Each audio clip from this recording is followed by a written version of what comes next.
Christy, one person is dead, 11 others injured after a mass shooting in the Warehouse District. It happened just before midnight, and witnesses say it was too close for comfort. Olivia Vidal is near the scene now with a live report.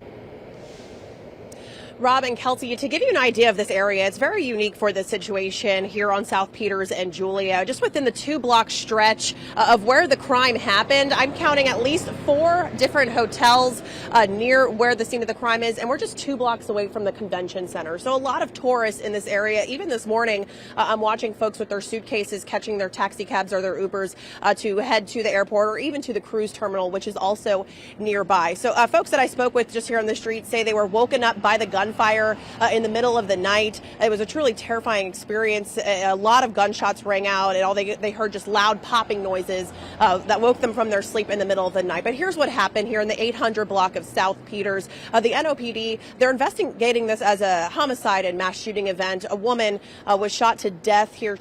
When police arrived in the scene, they found her on the sidewalk. They say 11 additional people were also injured from the shootout. They say at least 5 men were shot and 6 women also suffering injuries. Those folks are being treated for their injuries at local hospitals right now. Again, I spoke with a witness who was staying in a nearby hotel who says it was a truly terrifying experience. And like you mentioned, it definitely was too close for comfort.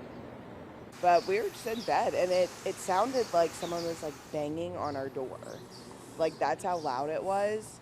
And then you just hear people screaming and alarms and sirens, and it was insane. And then people like running up the street, like saying, she's dead, about the person that died. It was intense. And then hearing everyone running, and yeah, it was wild. Yeah, certainly an intense moment for a lot of folks who are staying in this area. There are also apartments and condos nearby as well. But police details say details are very limited at this point. There still is no word on any suspect or suspects at this point, or a motive for the shooting that took place just before midnight early this morning. Of course, when we get more information on what happened out here, we'll bring it your way on air and online at fox8live.com. But for now, this is Olivia Vidal reporting for Fox 8. Back to you. All right.